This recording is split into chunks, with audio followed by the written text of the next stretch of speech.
it's more about finishes and furnishings. I mean, that really is, that's FF&E. I mean, depending on what they're looking for, you're going to do everything besides for furniture. So racks, yeah, they probably install. I mean, that's a great question. I don't know. I'm assuming it would be, depending on the specs that the tenant is giving you. They'll put that in there. Yeah, I mean, that's part of No, your... remember, you've been in spec. So the tenant is not saying, I wouldn't think it would come. Yeah, then it wouldn't. Because I think that all goes in your TIs. Yeah. I mean, if you get $30, $40 a square foot in TI allowance, That makes sense. then they say, listen, if I'm a distributor of fine watches, why do I need these type of things? I'd rather have my allowance placed in something else.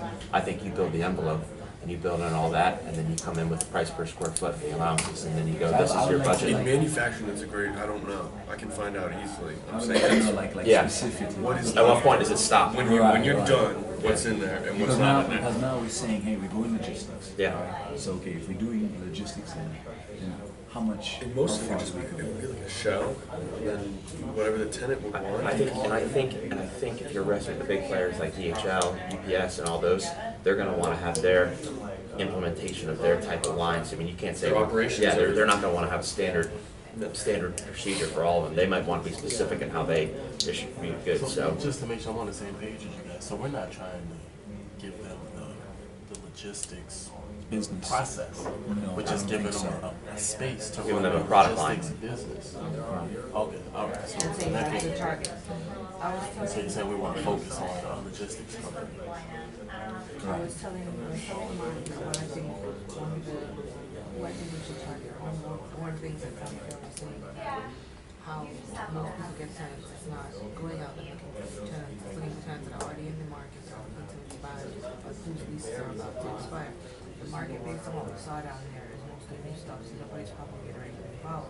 But the space that Amazon took is significantly smaller to their other distribution centers in Florida. So they took another space in Lakeland. I'm trying to find the exact size. They took another space in Lakeland, another space I think in Tallahassee, that they were significantly larger than what they have now. So it may just be that that's an incubator kind of thing to feel out how down here works. And they may be looking to a much larger space that can actually meet their needs. How do we find Yeah, out?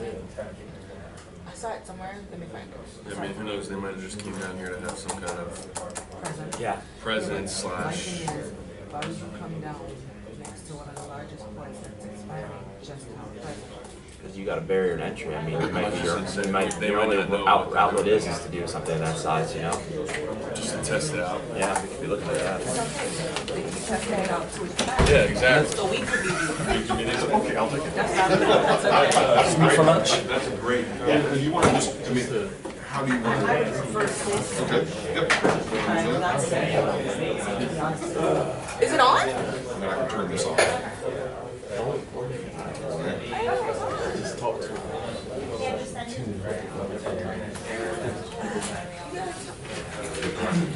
I tell you. All right, let's go ahead and get started this morning. This morning's featured speaker is Debbie Orszewski. Debbie is also a member of our MSRED advisory board and has been, I think, pretty much from the inception of the program. She is an attorney and partner with Greenberg Tarek, one of the prominent law firms here in the city. Her specialization is environmental law, land use law. And I've asked her to come in today to just have a kind of informal conversation with you guys about a little about her career, but also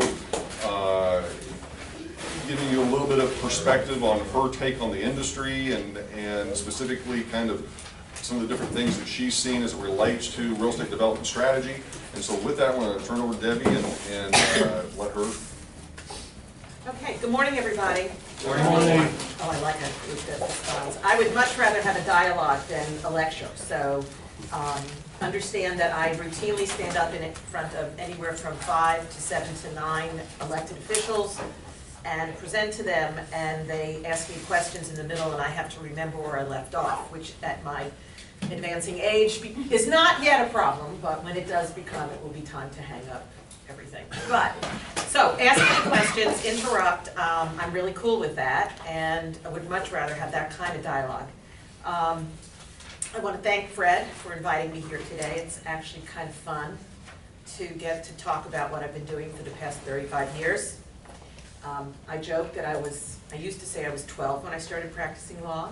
I now say that I was 14. I will admit to 39.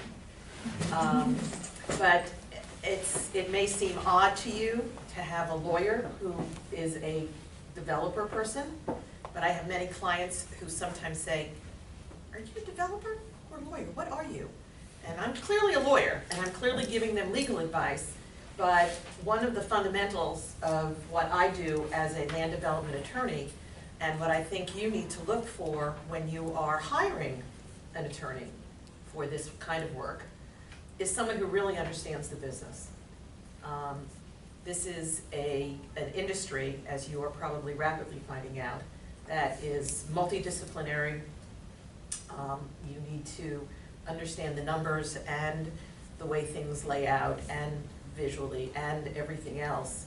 And quite frankly, I think that if you're going to engage a land use lawyer, that person should understand the business as much. I've personally learned on the job. I've never done a development per se. I have picked up a marker and marked up plans, and sometimes clients go, "A lawyer doing that?" Well, did I put that park in the right place? And they said, "Yeah." I said, "Okay, so let's move on." You know? So let me ask one question. How many of you have had the entitlement course here yet? Okay, so most of you understand what entitlements are. Those of you who have not taken it, understand what I do? Or do I need to explain it? Because fundamentally what a land use lawyer does is tell you what you can do with a particular piece of property today, and what it would take by way of governmental approvals to do what you want to do with it. So let me start off as I walk through how I view this process of entitlements. You start off with what was probably the best advice I ever had from my first land use law course in law school 100 years ago. And the professor said, development permitting is like eating an apple. If you eat it bite by bite, you get a full tummy. If you take it all down in one gulp, you choke. And that if you take away nothing more from my lecture, I would suggest that you take that away. Because you very often, you're approaching a piece of property, you think you got a great idea for it, and you just want to go for the gusto immediately. And you overreach, and you end up choking. So I think that it's a much more thoughtful approach, which is probably a good way to have a good pro forma that works also. Step one, you've identified a piece of property that you're interested in developing. Let's say that you're a urban infill looking for the next great deal in the city of Fort Lauderdale. And there's a corner you drive past and it's just talking to you. Because most developers will tell you that land talks to them, or somehow it did something to them. There's some emotional attachment to the property. So you have to step back from that emotion and sit down with your land use lawyer, who, as you're evaluating with your investment people and your banker and your financial advisor, you need someone who says, what can I do there, particularly in Florida or any other place where there's heavy land use regulation. What can I do there today? That is step one in your due diligence. And from a strategic standpoint, I will tell you a little secret. Most land use lawyers, particularly post-recession, if you call them and ask them to check out what the zoning is on a piece of property and what you think you can kind of do there, they'll do it for you for free. It's the lost leader of the legal business. You're not, I always caveat it with, I'm giving you legal advice, but, until you really engage me, I'm not going to put it in writing and all this other stuff, but I'm giving you legal advice. And I'm telling you whether or not there's something, what you can do on that property before you start with the real estate lawyer and the contract and the broker. There are people in my position who will give it away, and you should know that. That's a good thing. We did it pre-recession, but to be honest with you, they do it more post-recession because we understand that upfront costs for a development project are thin, and we'd rather be in for the long haul of the permitting. So you call me, I tell you what the zoning is, I tell you what the land use is. Do you guys know the difference between zoning and land use? Is there anyone that doesn't understand the difference between that? Because it's fundamental. I can change zoning in 30, probably 3 to 4 months. Land use is a year's proposition.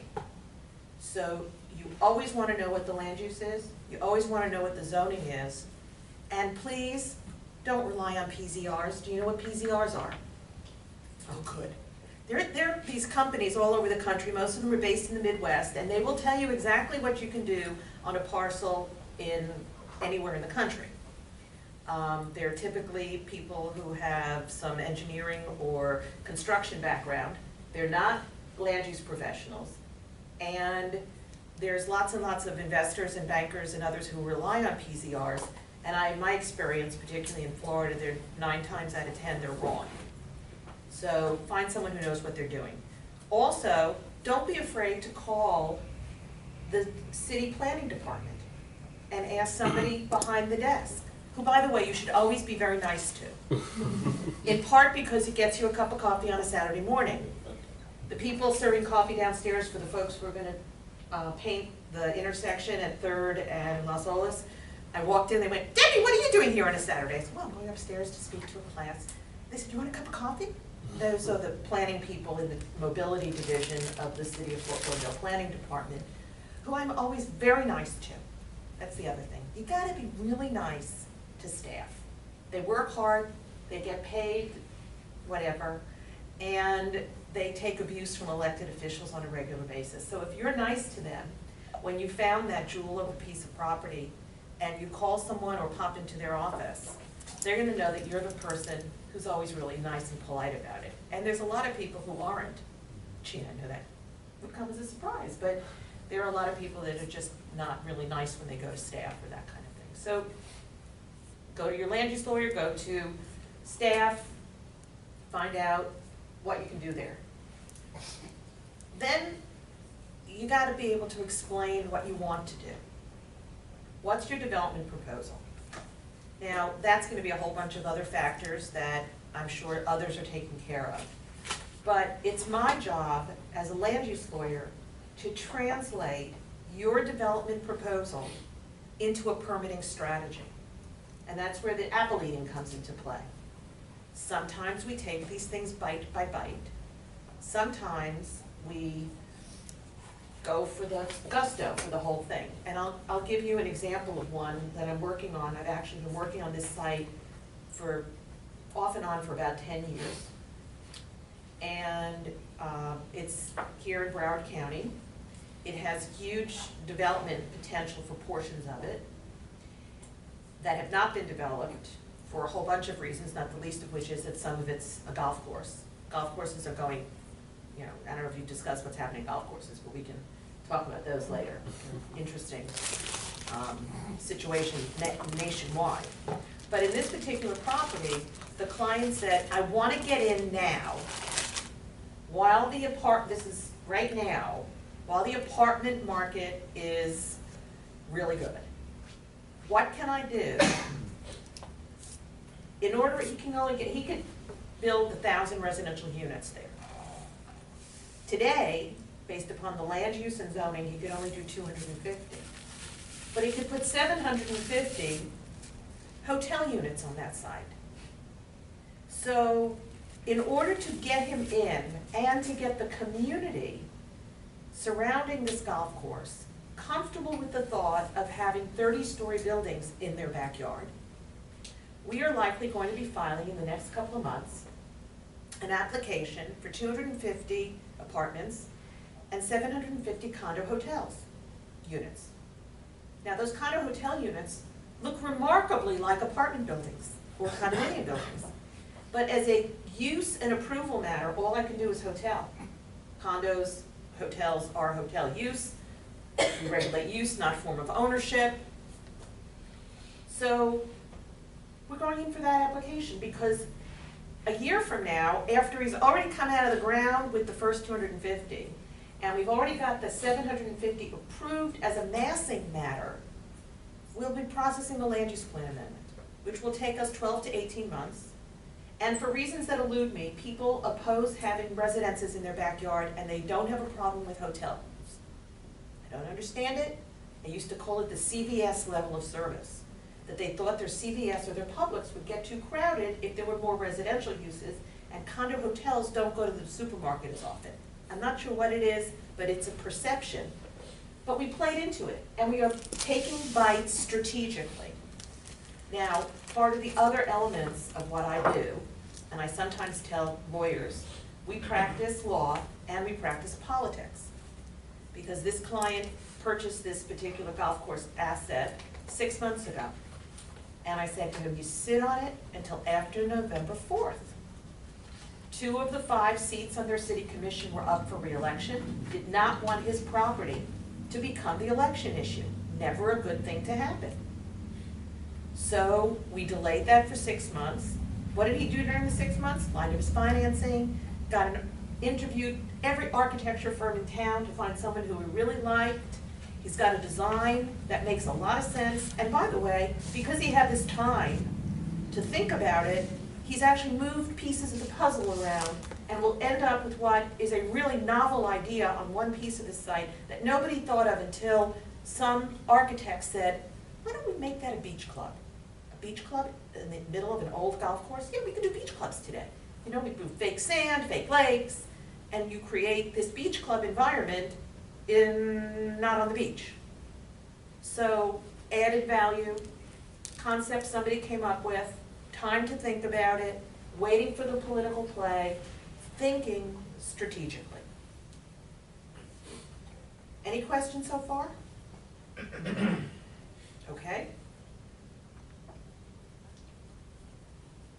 So you find out that you can't do the land use. You can't, it doesn't have the current entitlements. We're back to, you're looking at your favorite piece of property in downtown Fort Lauderdale. The difficulty that you get wedged into is you're never gonna get your financing, acquisition or construction, until those entitlements are in place. So the fun becomes when the land use lawyer starts working with the real estate lawyer to figure out appropriate timings and contingencies in your contract. And you, as the business person developer, need to understand what those timing elements are and link them to your financing package, your pro forma, your timing. I mean, all of these elements have to come together. If you can't think holistically and on multiple levels, you're not going to be able to pull all the pieces together. Are you finding that on your projects now? But, yeah. Yeah? Where are you in your projects? Are we early in it, late in it, middle of it?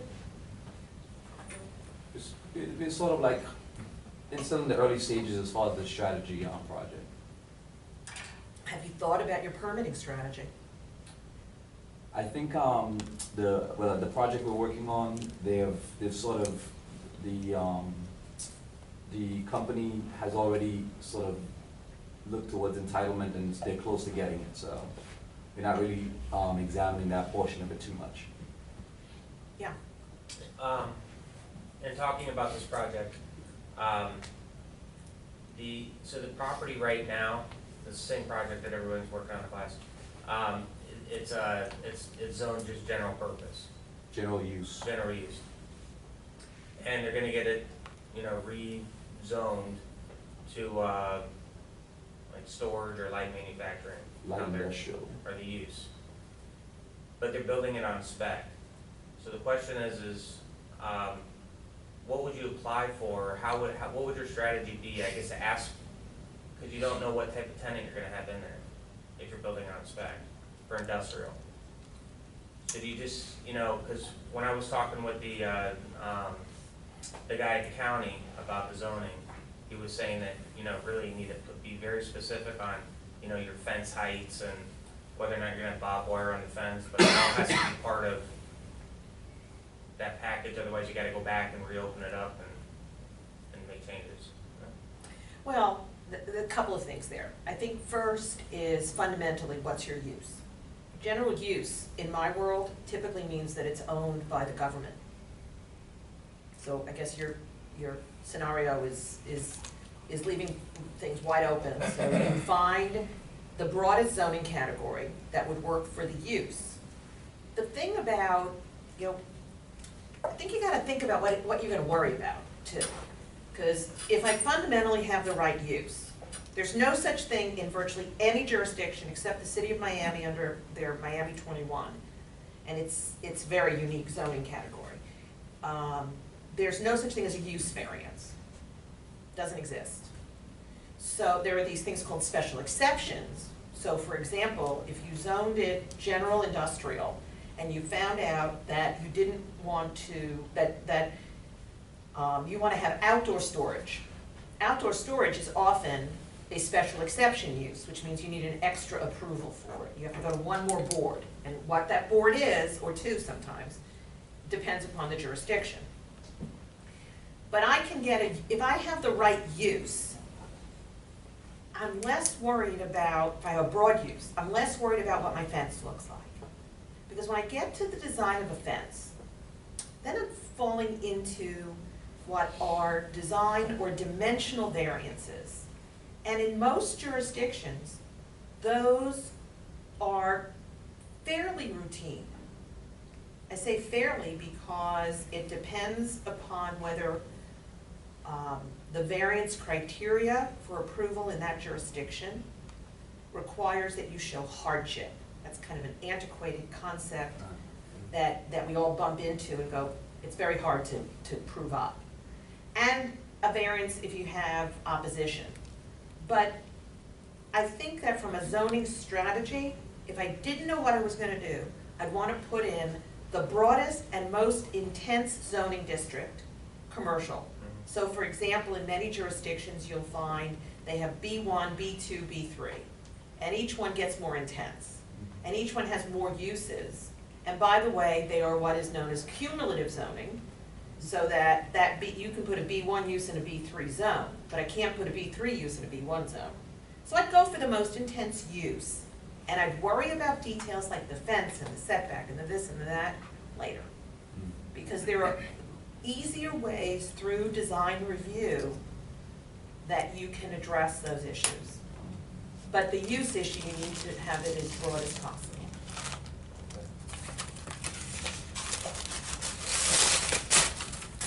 Okay. Any other questions? Can you talk a little about the Miami Herald building?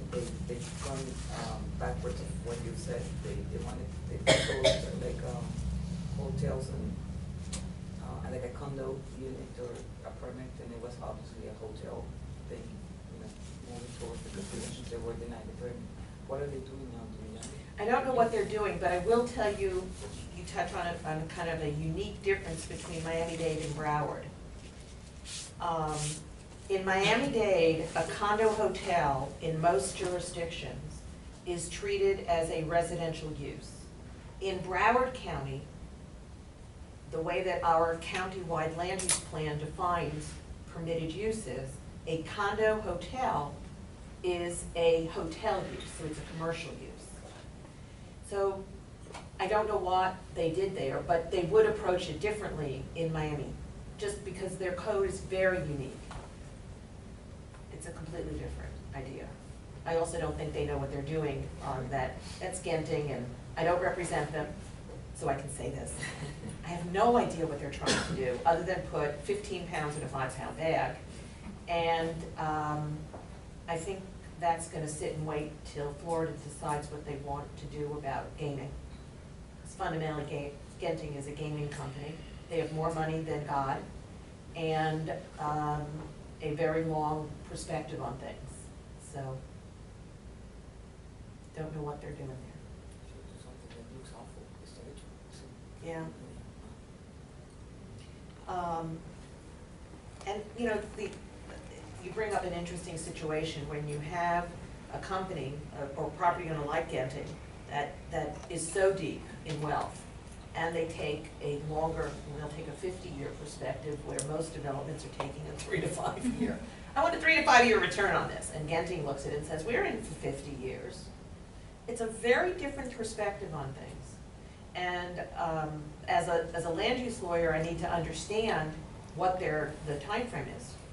I have some clients who are in it for the long haul, and actually give you another kind of interesting example. We have a large hotel client who was approved back in 2000 something, early. It's been operating, no problems. We have estimated that the site has anywhere from 700 to 1,000 excess parking spaces. Now, if you do the numbers on that, let's say it's 1,000 excess parking spaces that are never used, because when we put these approvals in place, we had a very unique mixed-use development. It was 15 years ago. We didn't really know what the dynamic was going to be. We applied more traditional parking ratios, and it turns out that the client has 10 years of parking data, real data, to show that when his occupancy at his hotel is at over 85% and his meeting rooms have a huge event, he still has 1,000 vacant parking spaces. That 1,000 vacant parking spaces represents, if you assume that each space costs about $25,000 to build, it's a $25 million sitting there doing nothing in a development. So, client just purchased the property about 6 months ago, and they said to me, what would you do differently here? I said, well, I'd free up those 1,000 parking spaces and have them for your future development parcel, which you could then market with the parking already provided, more than enough of it. They're a REIT, that's another thing. REITs think differently. REITs are playing with other people's money. So instead of a process that would have taken me 90 days, which I told them about 6 months ago, they literally authorized me to do this work yesterday because they're playing with somebody else's money. They got $25 million in value, 35 if construction prices keep going up. And they just woke up to it and have asked me to do the necessary approvals to modify the parking standards. This is where the interdisciplinary comes in. And they'll say, well, so what do you need, Deb, to get this application? I said, I need a third-party parking consultant to analyze 10 years worth of your parking operator's data and tell me at your peak, how many vacant parking spaces do you have consistently? And they said, how much will that cost? I went, well, what form is your data in? You know, we all need to, if it's somebody who's been sitting there checking it off in a box for 10 years, you never know with parking operators. They're not exactly the most sophisticated companies. They, you know, cars come in, cars come out, you do a valet, you're done. So we've now identified 3 consultants in the United States who can analyze that kind of data. They're all experts in parking analysis. They're unrelated to the existing development because we want accountability. We want to be able to walk into the city and say, we hired a third party to analyze our parking data. And they agree with what we have experienced, which is we have 1,000 vacant parking spaces that I want to apply to future development. That will take us about 90 to 120 days to process. And the client will wake up at the end of that with $25 to $35 million worth of value sitting in his back pocket. That's strategic. What it also allows us to do is he has future development that he wants to do on the site. How can you know whether we can utilize that existing parking unless we figure out why we don't need it for the existing uses and that the city's accepted that? So we free up those spaces. The next thing you know, he's adding 500 hotel rooms and who knows what else, and he's not having to build any parking. That's phenomenal. So, yeah. One of the things that you touched on, I think, is extremely valuable, and I'd love to hear you go into more detail about, is as developers attempt to do these golf course conversions, generically speaking, you know, can you talk about, you know, some of the I guess, I don't know their motivations, but more specifically, I guess, the problems that they're encountering or will be encountering to make those sort of conversions, and just any other sort of issues that sort of emerge from that? Absolutely. Let's first talk about why this is happening nationally.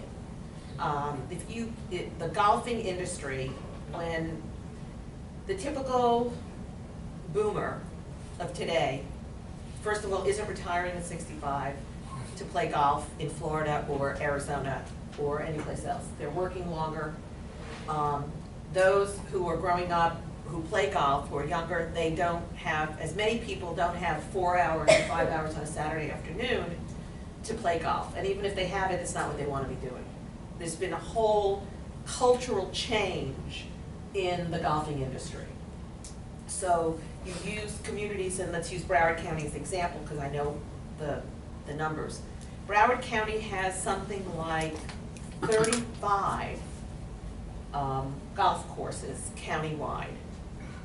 Half of them are public, half of them are private, and I would say a third of them are under some portion for redevelopment. And I'll use the one that I know the best because I've been working on it for 10 years. Palm Air in Pompano Beach was built in the 1970s. It was a classic retiree second home community, 10,000 residential units, 5 golf courses. In 2004, the owner of all 5 golf courses, because they had never, it was not an equity club. I'm going to answer your question, but I think you have to understand the context of this. They literally shut down 3 of their 5 golf courses because there was not enough play or membership or anything to maintain those golf courses. The golf course, let me tell you the current status of those 3 golf courses. The first one, which is north of Atlantic, I literally got rezoning final approval this past week for 907 units. We have site plan approval for phase 1, which is 400 rental apartments being developed by ZOM.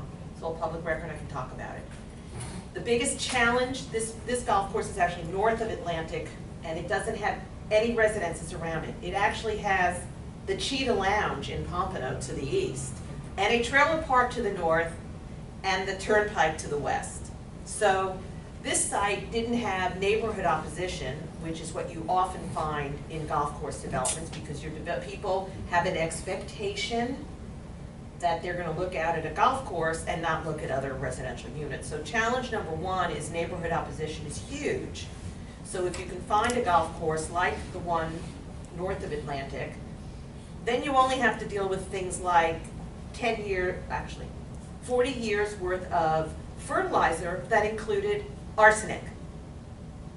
Golf courses, when we go in to redevelop them, have until 2010, EPA did not prohibit arsenic containing fertilizer to be used. It was recommended and it was slowly amortized out of use, but it was not prohibited completely until 2010. Most major golf course operators stopped using that fertilizer as soon as they became aware that it contained arsenic and that ultimately it was going to be an issue for them if they intended to redevelop any of the site. But you come to a site like my 85 acres north of Atlantic, and it was covered with the good news was that it was mostly soil contamination on a golf course is actually kind of easy. You take off the first 2 feet of it, you use it as fill underneath the building, it's encapsulated, and the regulators are happy. If you have groundwater contamination, that's a different issue, and it's quite frankly, that's some of the key issues you encounter in golf course redevelopment. Getting back to the other 2 golf courses, which were south of Atlantic, surrounded by apartment buildings and single-family homes. You know, there's been a little construction project going on here in Fort Lauderdale, the new airport. They needed a couple of million tons of fill. So my client figured out the best thing to do with the fill in those old 2 golf courses. He went to the residents surrounding it and said, we'll dig lakes. How would you like to have lakes perpetually restricted to open space? We're going to spend about 6 years digging them out, but then you'll end up with beautiful lakes. And the neighbors all went, oh, added value, I get to look across at a lake? I love this. So we also said at the same time, I need you to come out when I'm doing my land use plan amendment for that 85 acres north of Atlantic. I'd really like you to support me on that. And then I'll dig your lakes. You got it? It worked. Life is beautiful. The lakes got dug. The airport got built with a considerable amount, 2.8 million tons of fill from this site. The project will be done in the next 6 months, and they're building roads in other parts of the state of Florida right now. The lakes actually look beautiful. I got some aerials just yesterday. And that was a win-win-win-win-win. The county got fill for less of a price because it didn't have to travel too far. Our client got paid to excavate lakes that made the neighbors happy. The neighbors were happy, so they supported us for a 1,000-unit conversion of a golf course on the north end of this property. That's in approval without objection. But life is beautiful. So that is I'm glad you asked that question actually, Fred, because that really was a classic. Everybody won. Everybody's happy, including the rock miner guy. And this all worked out because you guys took the time to strategize before you started the process. Yeah, I started working on this property in 2004, and it was interesting. The owners who have owned these 5 golf courses owned them from the 1980s.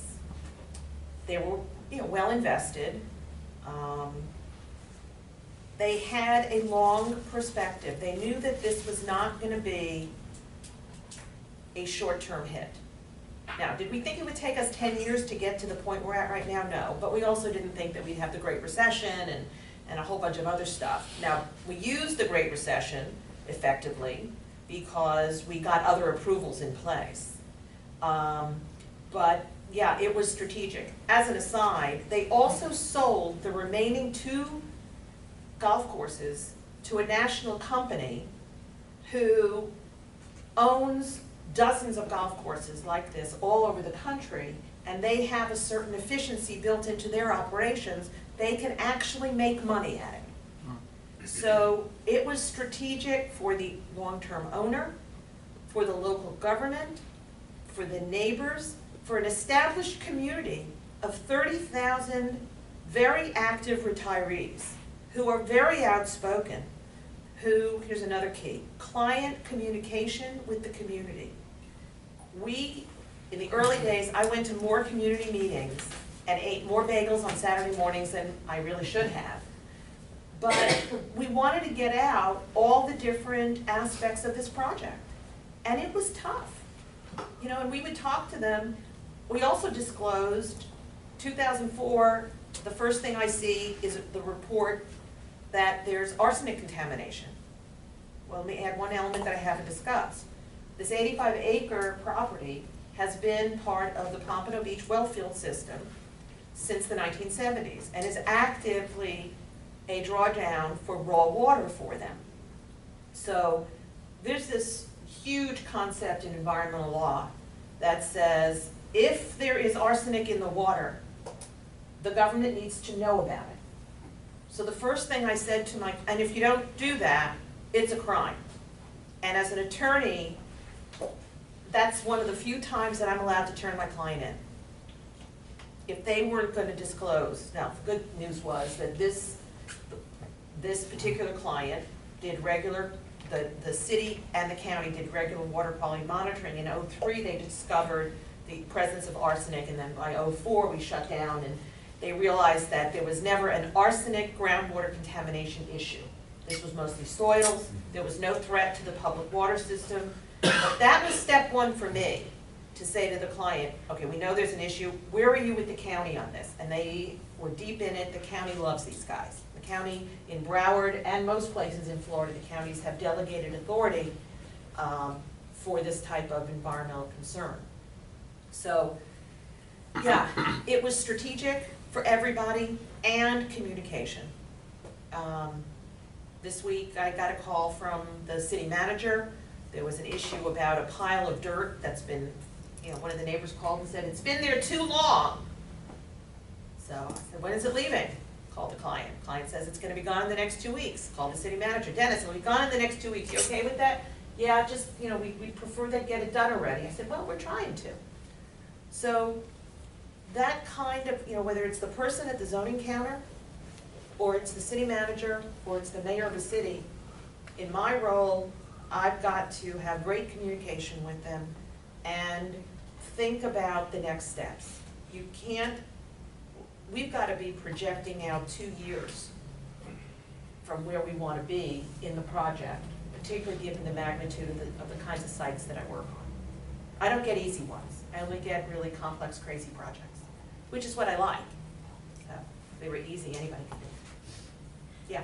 How much of what you do was the strategy to, team up with all these different people to do the lake and the infill? How much of that was like something that you specifically? The client came up with the lake idea. I had come up with the open space restriction. The client heard that the county was looking for fill, and he said, what if we turned it into lakes? And I went, oh wow, that's really cool. We can do that. So, it's, the client will often come up with a crazy ass idea and then say, what do you think? And it's my job to think, again, strategically, how does it fit into what we're trying to do? And, I think that off-the-wall ideas are really a great thing in this process, because it allows you to have the kind of win-win-win we had with this site. So, sorry, when you said, oh, that's crazy, I think we can do that. On your end, is that, the land use permits us doing this? Is that The your land response? use permitted it. Okay. He had to get a variance from the city for lakes within a certain distance of residential use. That was the only municipal requirement. Everything else was all environmental permitting for digging of lakes and going into groundwater and all of that. Yeah, and then, yeah. Oh, okay. Do you often find yourself as the liaison between the city and the client? Is that basically what it is? Big time. I always joke that I speak government, and my job is to be a translator for my client who speaks business. Yeah, that's a huge part of it. To be able to explain to a client, government operates strangely. They have a different perspective on things, and it's my job to often explain to my client what the government is really saying to them. You would think that we all speak English and it would be fine, but there's a lot of double speak and government speak, and and what do they really want, and and how do we, what's the real motivation for an elected official in this particular situation? And sometimes elected officials have motivations that have nothing to do with what's right in front of you. What about being stuck between like a buyer and a seller? Well, I have a different, as an attorney, I have to pick my client. However, there are circumstances where we can represent buyer and seller's interests. For example, on my golf course, I've been representing the ownership of this since '04. I have a conflict waiver, which I'll explain in a moment, so that ZOM, which is a home builder, apartment builder, I've been representing them to get the development permits for them to be able to build a 407-unit apartment complex. I'm also still representing the seller. Their interests are aligned. The seller wants the buyer to get his approvals because he'll close. The buyer wants to get his approvals because he'll close, he'll develop, he'll be happy. So I can sometimes represent their interests. But let's say they get into a dispute. My conflict waiver letter, which is a formal letter that lawyers have to have when you're in this situation, says, in the event of litigation between the two of you, I don't get involved. Because I'm not gonna pick, I'm not allowed to pick. I'm not allowed to pick because if they're shooting at each other over something, I may have knowledge from this one that if I were representing this one in the litigation, I'd be violating my confidential relationship with the seller. So lawyers are, it's, in my position, you sometimes end up buyer seller, but you have to step back from it and say, as long as you guys are happy, I'm with you. But if you get into a dispute, then you go find another lawyer. Yeah. Is there a difference between mining a lake and digging a lake? I mean, is it, as far as like, I mean. Semantics? Yeah, I mean, could you dig that lake 80 feet deep? Well, You know, mine it, or do you just go in and say, we're gonna do a lake, and then the byproduct of that is, we're selling the rock? Let me tell you what the big difference is. If you look at the lakes in the lake belt down in Miami-Dade, those lakes, because they only have industrial use around them, they will have no littoral shelf, no Right. shelf that, so they can be dug, let's say they're at 80 feet, 40 feet, whatever it is. That's more a groundwater table issue than it is anything else. But let's say they go to 80 feet, they could have a sheer wall at 80 feet right at the lake bank. My lakes that are surrounding with residential are required to have a littoral shelf, so that if a dog or a child fall in, there's a way for them to crawl out. So it may have 30 or 40 feet before it gets to its ultimate depth, Okay. where that littoral shelf has to be at a certain range, and it's all engineering mumbo jumbo. And then you have to plant certain species in that littoral shelf also. But it's fundamentally the same thing. You're still digging rock out of the ground, and you're using it to build something, typically a road or an airport runway, in this case. So. One of the things, certainly noticed in Texas before moving here, and I haven't really seen so much of it here, I'm just kind of curious if you could comment on it, is the evolution away from having very specific uses identified in the zoning code and going to more of a form-based sort of approach. Effectively saying, we're not really overly concerned with what use you place here as long as it looks appropriate and fits within the community somehow. Can you maybe comment on that and Yeah. give your perspective? Form-based codes, do you all know the difference between form-based code and traditional code? Yeah. Okay. Form-based code is just getting some popularity in South Florida. And it's happening because we're becoming a more sophisticated mixed-use development community. And we're also, particularly in our urbanized areas, having a better understanding, or trying to have a better understanding, that form or design is as important, or if not more important, than use in an urban setting. So I'll give you for instance, in the city of Hallandale Beach, they have a 200+ acre area that is their regional activity center. And as a land use matter, you can put any use anywhere. They just recently adopted the zoning regulations to implement that.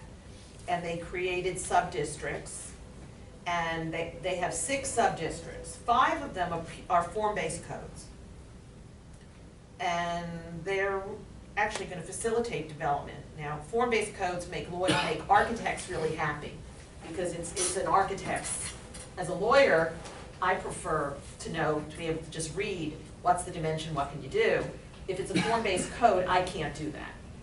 So that's one of the things I don't like about a form-based code, but I think as an urban design matter, they're much better than a Euclidean or traditional zoning situation. In Hallandale, interestingly enough, the 6th community that was part of this regional activity center is a 5-generation African-American community called Foster Road and the Palms neighborhood. And they wanted traditional zoning because they wanted smaller businesses to be able to come in and not have to worry about the form of the community. So the city responded and said, fine, we'll give you traditional zoning, because as a neighborhood, and this is a very tight, redeveloping neighborhood, a lot of community activity, they said, we don't want no form-based code. I mean, we just don't get that. We don't know what we're gonna get. So they went with traditional. The rest of the area, which is a redeveloping community, and it basically goes, if you know Hallandale, it goes from Pembroke Road to south of City Hall, down to Gulfstream, from Federal Highway to Dixie. So it's about 200 acres of area that will be redeveloped in chunks under a form-based code. And the city went through a very thoughtful process. Miami 21 is a form-based code. I think that in urbanized areas, a number of the suburban communities that are trying to do town centers are going with a form-based code. To the extent that you want to have mixed-use development, it's a much better tool than a traditional zoning code. I just think it's been late to come to Florida because we didn't focus enough on design. And we focused more on making sure that we separated uses, which today we know in an urbanized area is stupid. Yeah. Can you briefly talk just about the limited greenfield in Broward County? And when you spoke about the golf course redevelopment, since the rental industry and we know what's happening with that, is it just because the single family home ownership has declined? Are they saying that, you know what, for now let's continue to build apartment rental communities as opposed to going to a traditional 3-2 single family home, or is that kind of going to become a potential play on golf course redevelopment down the line because of the space and the land that's actually there? Okay, a couple of questions. Let me first talk about greenfields. They pretty much don't exist in Broward County. We're done. You know, there's pieces of parkland that were annexed a couple of years ago. That is probably the only greenfield that's left. And because it's parkland, they're building huge homes. Mm-hmm. So the single family home is alive and well. It's living in various different development areas and income ranges for homes. But from a developer's perspective, it's hard to be a home builder today. The people that are building in parkland are large. You've got Lennar. Toll Brothers. Toll is doing a lot there. You know, they are traditional home builders, and they're kind of anxious for any dirt that they can find. Mm-hmm. So golf courses, we have a couple of communities. In fact, there's one in that's under development in Weston, the old Bonaventure, a portion of Bonaventure Golf Course. And that's actually, I think, going in for both a mixture of single family and multifamily. So the market here continues to do single family development, notwithstanding every national indicator is that single family home ownership is declining with your generation. And you know, I don't really know where it's going to go. I do think that it is easier today to do multifamily than it ever was, particularly rental, in part because communities used to think that renters were, and I quote, transients. I don't want those stinking transients in my neighborhood. Well, now they know that renters are young people or older people. You know, the biggest competition for rentals in most urbanized areas today are millennials and boomers. So you guys and me are competing for the same rental community for a whole bunch of cultural reasons that are changing. I think that's a really interesting dynamic when you look at that. Did I answer your question? Yes. Okay. How much is, like, when you talk about the form-based code, how much is that dependent on, you know, because I mean it's based on design, so you have someone on the government side, you know, looking at, you know, doing a design review. Does that create more of a challenge rather than, you know, a regular, you know, typical code? Because yes. The cities, if you're going to have a form-based code, then the city has to have some architectural talent in their Mhm. city. Right. They have to make a commitment to have a design professional. Cities have historically not had architects. Right. The city of Fort Lauderdale Engineers. brought on a whole design team when we did the downtown master plan, which was probably 10 years ago. Today, that team is much bigger than it ever was. They have something like 18 design professionals who have architectural training, landscape architecture, urban design. So the answer to your question is yes, government needs to have more people. The other thing that happens is they sometimes have potential unintended consequences. I've got a meeting coming up this week in a jurisdiction that just adopted a new zoning code. They didn't go completely form-based. They're kind of a combination, a hybrid, which is even screwier.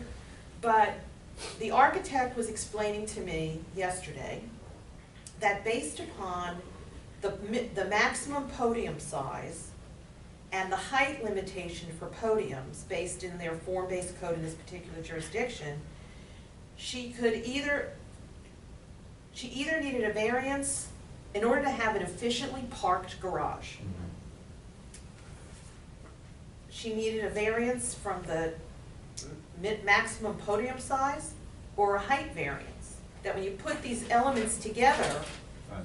we think that the city hasn't really looked at this. It has nothing, it's any piece of property. And that's the beauty of it.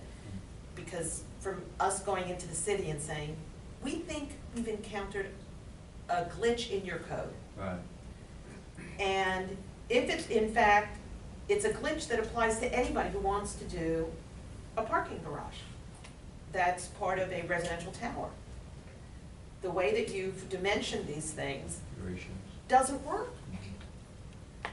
I'll let you know what happens.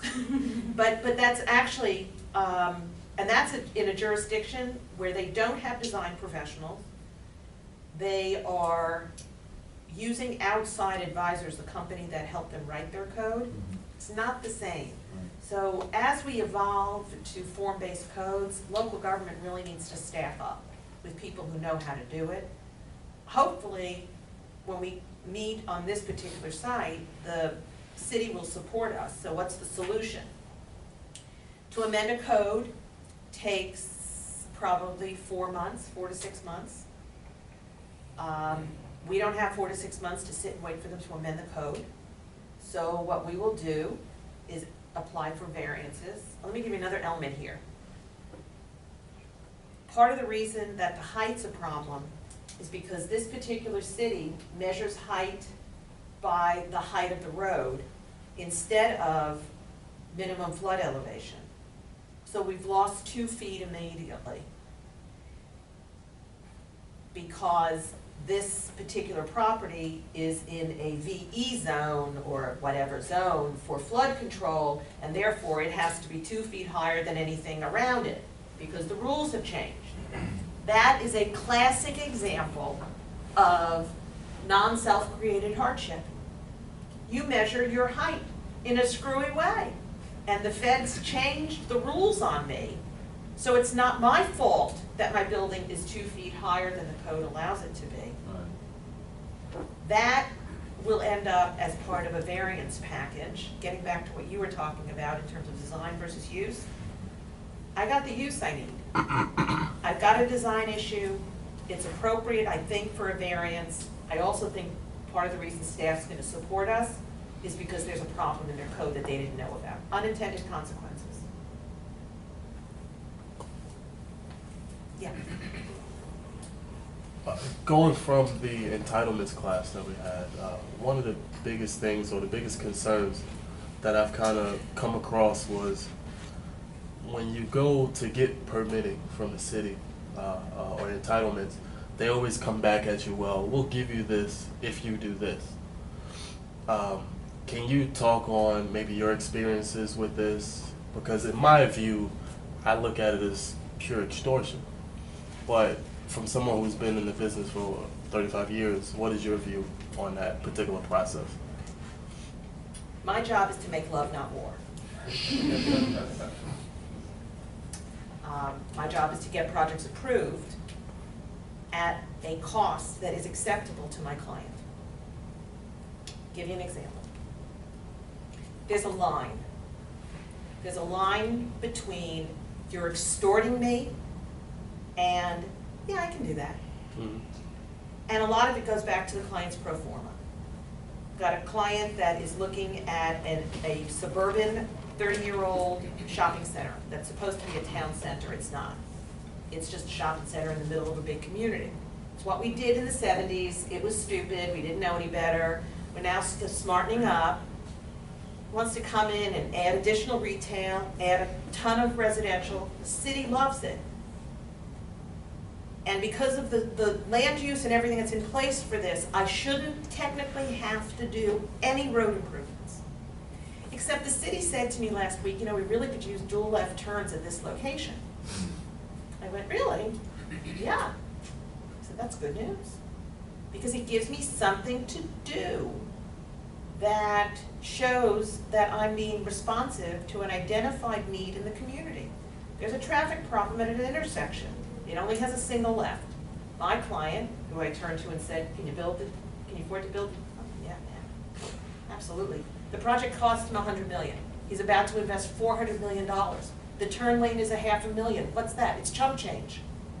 Now, let's say this same government said, I want you to rebuild a bridge, and it's $5 million. Now you've gone too far.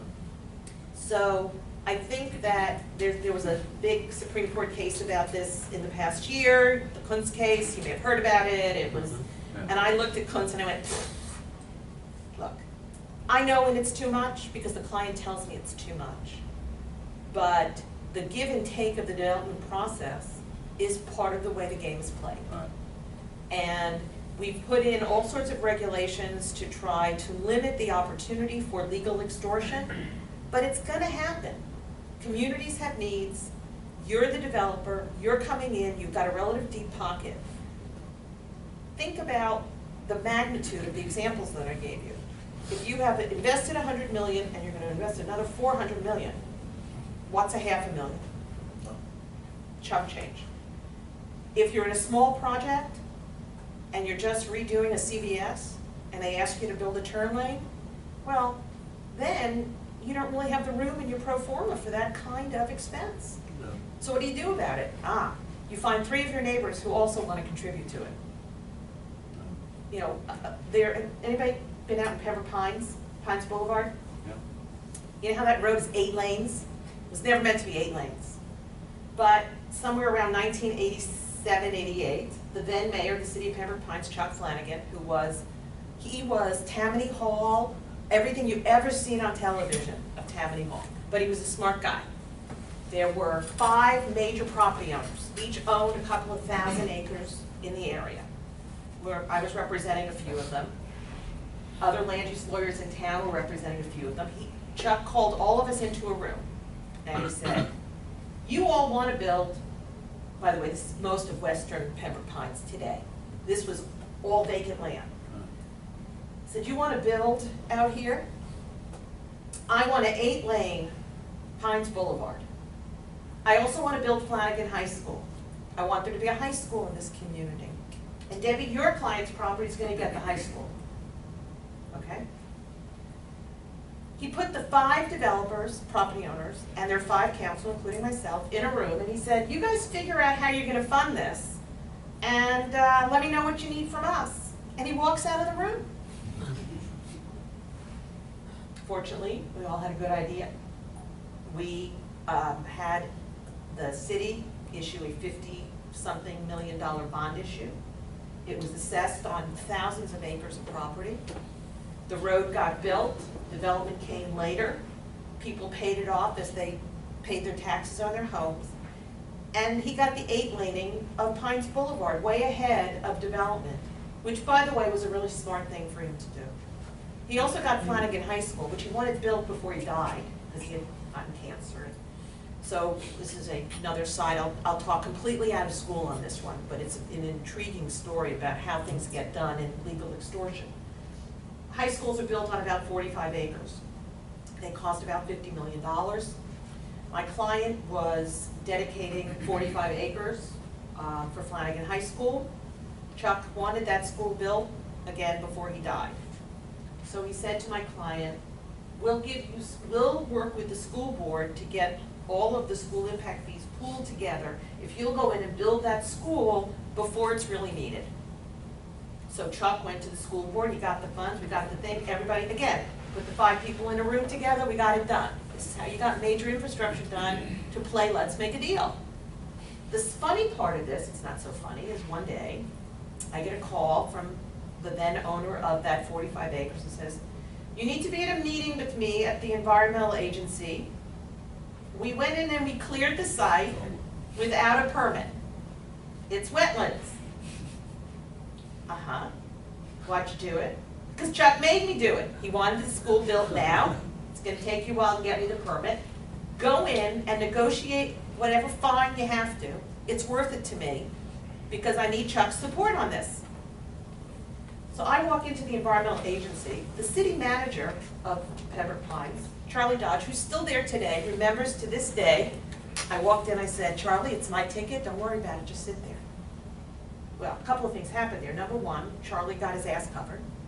Number two, I took care of it for him because I was authorized by my client to take care of it. We negotiated a fine of $137,000, the best $137,000 that client ever spent. Because he got a whole bunch of people in the city where he was building a 2,000-acre development loving him. That's an investment. It's not extortion. There's a difference. Yes? New York City was like at the forefront of TDRs, and now Miami 21 is implementing it. Fort Lauderdale has some basic things. There are trends towards it. Yeah. Where do you see that going in the future, and what, as an attorney, do you do, or will you do with that? Okay. Everybody knows what TDRs are? Yes. Okay.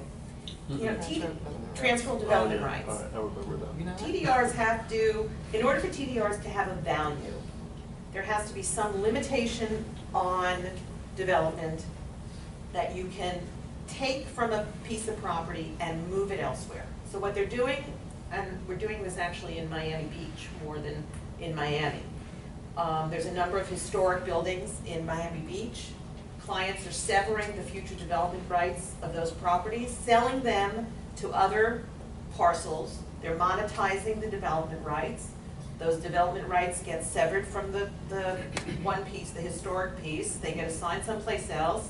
This guy's happy because he gets to build more intensely, and he's happy. My client's happy because he's gotten value out of a historic building, and the historic preservation folks are happy because they've gotten to save something they wanted to save. Life is good. TDRs also have been used in agricultural lands preservation, open space preservation. To the extent that there is a shortage of units or FAR or square footage or something, then TDRs make sense because there's a market for them. But they're fundamentally market driven. If there's no market for the TDRs, then TDRs are just going to sit there. So do I think it's going to be a trend? Miami Beach I get. I don't know what Miami's doing with them. Broward County, I think we're just going to create new units. Palm Beach actually has been using TDRs in their agricultural lands, and there's some benefit that they've been able to. There's some market for it because the receiving areas are willing to take it. There's been some discussion about having TDRs on the Barrier Island to transfer from one piece of the Barrier Island to another. Again, if there is a public benefit from preserving something with less intense development, and there is a market demand for more intense development in a receiving area, the system works. I just don't know, other than a historic preservation or a farmland preservation in southeast Florida, where you're going to get a market-driven issue. Do TDRs follow a property like easements? No, they are a development right that is severed from one piece of property, transferred to another, and then they are attached via some kind of local approval to the receiving property to allow it to be developed more intensely, and then it would be assigned there forever and ever. Okay.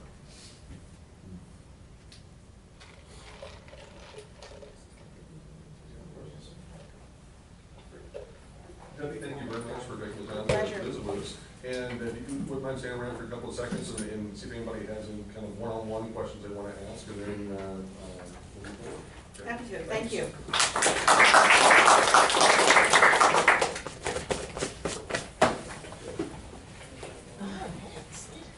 Yeah. That's short. Thank you for coming. Oh, thank you. Very good. And you are? Thank you. Mark.